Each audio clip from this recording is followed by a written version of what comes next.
Hello नमस्कार साथियों, स्वागत है आपका टीचर्स एकेडमी पर। अगर आप DSSB TGT नेचुरल साइंस की तैयारी कर रहे हैं तो क्या हमें ओल्ड एनसीईआरटी पढ़नी चाहिए या न्यू एनसीईआरटी पढ़नी चाहिए? कौन सी एनसीईआरटी हमारे लिए फायदेमंद होगी और क्या किस तरीके के बैचेस को हम लोग ज्वाइन करें या किस टॉपिक को पढ़ें, कहाँ से, इसकी जानकारी रखना आपके लिए बहुत जरूरी है।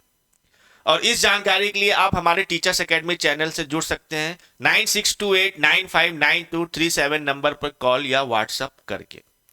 तो आज हम लोग जो बात करने वाले हैं वो हमारे पास DSSB में इस तरीके की बात होगी कि नेचुरल साइंस, जहां पर कि नेचुरल साइंस में सर हमारे पास अगर देखें तो बॉटनी के भी क्वेश्चन पूछता है हमको, साथ साथ हमको जूलॉजी भी आ रही होती है।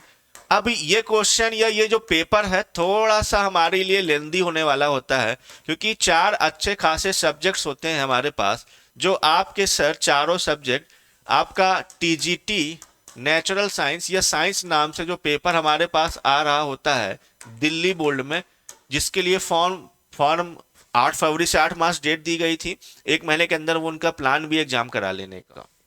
क्या कर सकते हैं? तो पॉइंट यहाँ ये बनता है सर कि हमारे पास ओल्ड एनसीईआरटी जो कि 2006 से पहले की थी, लिखी गई थी, और सर हमारे पास न्यू एनसीईआरटी जो उसके बाद लिखी गई है। दोनों में सर कौन सी एनसीईआरटी को पढ़ना सबसे बेस्ट होगा? देखिए, दोनों एनसीईआरटी में फर्क क्या है हमारे पास, है ना। 2006 के बाद, हालांकि उसके बाद बहुत सी एनसीईआरटी बुक में अपडेट किए गए हैं, बट 2006 में जो अपडेट हुआ था वो बहुत ही डिफरेंट टाइप का था। 2006 से पहले काफी लेंदी हुई करती थी एनसीईआरटी, 2006 के बाद बहुत सॉल्ट मिनिमाइज कर दिया गया, एनसीईआरटी को कंसाइज कर दिया गया बुक को। अब इन दोनों बुक्स में जो हमको पढ़ना है सर, जो टॉपिक वाइज या पेपर किस तरीके से आता है, किसको प्रिफर किया जाए। देखिए, अगर हम पेपर की बात करें, ये पेपर है हमारे पास नेचुरल साइंस का, जिसमें अगर आप क्वेश्चन देखो, पहला फिजिक्स का क्वेश्चन, जो कि अगर आप ध्यान से देखोगे हमारे पास यहाँ पर हार्मोनिक ऑसिलेटर से रिलेटेड क्वेश्चन है, जिसको ग्राफ P और X में खींचा गया है। अब ये सिंपल से क्वेश्चन होते हैं सर। मोमेंटम और डिस्प्लेसमेंट में अगर आपको रिलेशन पता है तो आप ग्राफ बना लोगे उस पे क्वेश्चन। जैसे एक क्वेश्चन ये लिखा गया है, एक बुलेट है, वर्टिकली फायर्ड की जा रही है सर अपवर्ड, और टावर की हाइट दी गई है, वहां पर हमको बुलेट की स्पीड दी गई है, ग्रेविटी हमको पता होता है, बोला गया है कितने समय में बुलेट पूरा बॉटम तक पहुंच जाएगी उस टावर के। तो direct sir Newton's law, first law motion, second law motion का यूज यहां पर किया जा रहा होता है। इसी तरीके से फिजिक्स में और भी हमारे पास क्वेश्चंस हैं, जैसे और भी क्वेश्चन अगर हम लोग यहां पर लें इस तरीके से,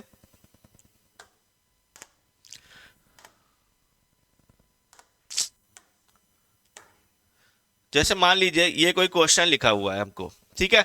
अब इस क्वेश्चन में अगर हम लोग देखें ये क्वेश्चन किस टॉपिक का है, तो कॉम्प्लेक्स पोटेशियम फेरिसाइनाइड केमिस्ट्री का है। एक पोटेशियम फेरिसाइनाइड जिसको हम लोग सर K4FeCN6 बोलते हैं। फेरे को सर फेरी और फेरो 2 होते हैं, ठीक है। तो K4FeCN6 पूछ ले हमको या K3FeCN6 पूछ ले, पोटेशियम फेरिसाइनाइड बोल दे या फेरोसाइनाइड बोल दे, बोला गया इसके विषय में कौन सा कथन सत्य है। अब ये क्वेश्चन सर अगर आप रियल में देखोगे तो 9th-10th से ऊपर का लेवल का क्वेश्चन है, कोऑर्डिनेशन केमिस्ट्री, और हमने पूरा कोऑर्डिनेशन केमिस्ट्री 15 घंटे का वन शॉट में पढ़ाया है। पूरे यूट्यूब चैनल पे किसी ने ऐसा नहीं किया है। आप टीचर्स एकेडमी यूट्यूब चैनल खोलोगे, आपको कोऑर्डिनेशन केमिस्ट्री के 15 घंटे पूरा कोऑर्डिनेशन एक शॉट में कंप्लीट कर दिया, जबकि एक बहुत बड़ा टॉपिक होता है। वहां से केमिस्ट्री में देखिए क्वेश्चन बना हुआ DSSB का ही पेपर है। तो क्वेश्चन ये बनता है सर कि क्या किस लेवल तक हम लोग को पढ़ा जाए कि वो हमारे लिए फायदेमंद हो। जैसे एक क्वेश्चन हमने और देखा, एक ऑर्गेनिक कंपाउंड है C3H6O does not give precipitate with 2,4-dinitrophenylhydrazine does not react with sodium metal। अब सर जो 2,4-DNP टेस्ट नहीं देता है, तो 2,4-DNP टेस्ट कौन देता है? जो एल्डिहाइड होते हैं और कीटोन होते हैं। और सोडियम से सर जिसके पास अल्फा हाइड्रोजन नहीं होगा, एब्सेंट होगा, वह सोडियम से रिएक्शन नहीं कर सकता। मतलब कि टेस्ट पे बना क्वेश्चन, ऑर्गेनिक पे टेस्ट पे बना क्वेश्चन, ये भी सर 9th-10th के ऊपर का लेवल क्वेश्चन है, जो आपके नेचुरल साइंस केमिस्ट्री में पार्ट ले रहा है। अब क्वेश्चन ये बनता है सर, हम कुछ क्वेश्चन और ले लेते हैं जहां बायो के भी आएंगे हमारे पास। जैसे ये है क्वेश्चन, ऊपर नीचे कुछ हो गए, निम्न में से कौन सा समूह कार्बोहाइड्रेट का उदाहरण देने के लिए सक्षम नहीं है। मतलब इसमें कार्बोहाइड्रेट्स के अलावा भी कोई और अवेलेबल है ऑप्शन में। ग्लूकोज, मेनोज, माल्टोज, लेक्टेट, फास्फोग्लिसराल्डिहाइड, तीसरा ऑप्शन डाइहाइड्रोक्सीएस्टोन फास्फेट, फ्रुक्टोज और सक्सिनेट, चौथा option glycine, glycan, glucose, gluconate, ये सारे। तो अब ये बायोमॉलिक्यूल्स केमिस्ट्री में भी क्वेश्चन आता है, बायोलॉजी में भी आप इसको पढ़ रहे होते हो। हालांकि चैप्टर 12 एनसीईआरटी में आ रहा होता है, हमें पढ़ना 9, 10 टीजीटी का पेपर देना है, लेकिन आप लेवल देखो क्वेश्चंस के। हम और क्वेश्चन भी आपके लिए लेके आते हैं, जैसे ये है, ये पढ़िए, Nostoc cell is different from E coli in the following feature.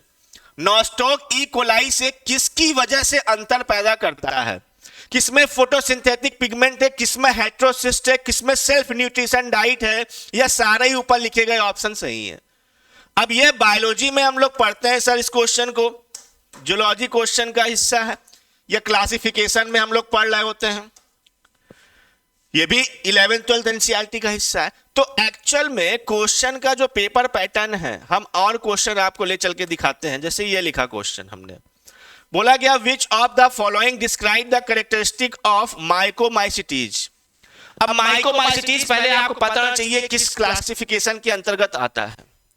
अब वो सेक्सुअल रिप्रोडक्शन कर रहा है विद हेट्रोगेमिट है कि नहीं है, यूनिसेलुलर है या एसेलुलर है, प्रोटोजोआ वेजिटेरियन स्टेट किस तरीके का पाया जा रहा है, वेजिटेटिव।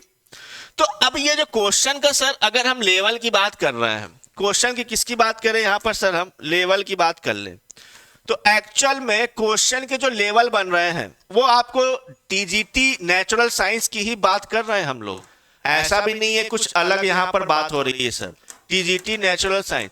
तो लेवल अगर हम आपको दिखाएं सर, 11th 12th का लेवल है। तो क्वेश्चन में जो क्वेश्चन पूछे जाते हैं, हम आपको बता दें लगभग 60% क्वेश्चन 11th 12th लेवल के होते हैं, और 9th 10th लेवल के सर केवल 40% क्वेश्चन आते हैं सब्जेक्ट। ये रेशियो है 6:4 समझ लो इसको। इसका मतलब अब यहां पर हमारे लिए ये बड़ा इंपॉर्टेंट हो जाता है सर, क्या चीज, कि हमको एनसीईआरटी जो पढ़नी है, क्या एनसीईआरटी मस्ट है, क्या एनसीईआरटी मस्ट है? तो इसका आंसर है सर यस। बिना एनसीईआरटी के कुछ हो नहीं सकता इस पेपर में, क्योंकि मैक्सिमम क्वेश्चन एनसीईआरटी की लाइन, एनसीईआरटी के एग्जांपल, एनसीईआरटी के उदाहरण, एनसीईआरटी के पॉइंट, एनसीईआरटी की छोटी छोटी चीजों को उठा के पूछता है ये। अब इसके पढ़ने के तरीके क्या है सर? देखो, ओल्ड एनसीईआरटी की हम बात कर रहे थे, अब ये ओल्ड एनसीईआरटी बहुत लेंदी है जो पहले लिखी गई थी। हम आपको बता दें सर, ओल्ड एनसीईआरटी और न्यू, तो जो भी क्वेश्चन पैटर्न है एक्चुअल में अगर आप देखो, एनसीईआरटी ये स्मॉल बुक है, छोटी है, कंसाइज की गई बुक है। तो क्वेश्चन अगर 2024 में बनेंगे तो ओल्ड एनसीईआरटी इतनी बड़ी है कि उसको अगर आप टॉपिक वाइज ही पढ़ोगे तो बहुत समय लग जाएगा। लेकिन क्या न्यू एनसीईआरटी जो हम लोग पढ़ने वाले हैं, जो नई बाद में आई थी, उसको कितना फायदेमंद हो सकती है? वही 99% फायदेमंद होगी, क्योंकि न्यू एग्जाम पैटर्न के हिसाब से सर, न्यू एग्जाम पैटर्न जो चल रहा है, तो न्यू एग्जाम पैटर्न के हिसाब से सर हमें न्यू एनसीईआरटी ही प्रॉफिट कराएगी। न्यू एनसीईआरटी हमारे पास क्या कर सकती है? प्रॉफिट करा सकती है। और क्वेश्चन के लेवल कहां से आते हैं वो हमने बता दिया आपको, कि 11 और 12th की एनसीईआरटी आपके पास, और 9 और 10th की एनसीईआरटी आपके पास होनी ही होनी चाहिए। और ये आपका फिजिक्स के लिए भी होनी चाहिए, केमिस्ट्री के लिए भी होनी चाहिए, और साथ साथ सर बायोलॉजी के लिए भी आपके पास होनी चाहिए। ये चीजें हैं, और अगर ये आप कर लेते हैं तो फाइनल देखो आंसर यही है कि कोई जरूरत नहीं होती आप पुरानी एनसीईआरटी उठा के बहुत समय गंवाने की किसी भी सब्जेक्ट पे। नए पैटर्न पे नए क्वेश्चन आते हैं जो न्यू एनसीईआरटी से दिए गए होते हैं, क्वेश्चन का लेवल लेकिन अच्छा होता है। इसमें कोई डाउट नहीं है, क्वेश्चन हमने आपको दिखाए भी कि किस लेवल पे किस तरीके के कहां तक जाके क्वेश्चन बन सकते हैं या पूछे जा सकते हैं। इसके अलावा हम आपको बताएं यहाँ पर सर, जो इंफॉर्मेशन बेसिकली अगर आपको दें हम लोग, तो इस तरीके से सर क्या है कि जैसे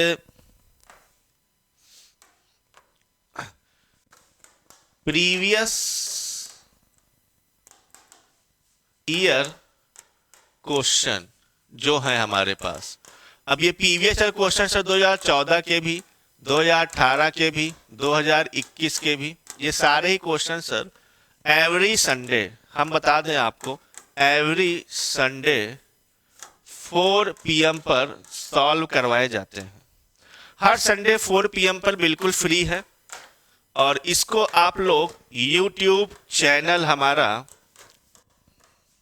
जिसको सर नाम है हमारा टीचर्स एकेडमी, आप सर्च कराओगे उस पे आपको DSSB नाम की प्लेलिस्ट मिल जाएगी। आसानी से आप ये प्रीवियस ईयर क्वेश्चन तो सॉल्व कर ही सकते हो।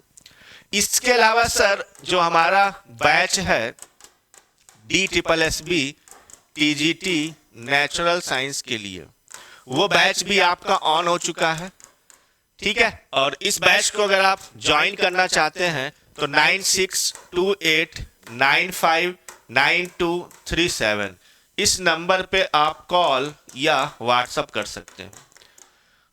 और हर एक सब्जेक्ट के टॉपिक को स्पेसिफिक तरीके से पढ़ना बहुत जरूरी है, क्योंकि हमने आपको दिखाई दिया पेपर कैसा है। तो बॉटनी डॉक्टर सुमन सर डील कर रहे हैं हमारे यहाँ, zoology doctor Sinha sir deal कर रहे होते हैं, फिजिक्स का पोर्शन हमारे यहाँ इंजीनियर मुस्तफ़ा सर डील कर रहे हैं, और केमिस्ट्री का पोर्शन हम खुद आपके सामने उपस्थित हैं, और नाम तो पता ही होगा, डॉक्टर महेश सर, ये तो हम ही देख रहे हैं।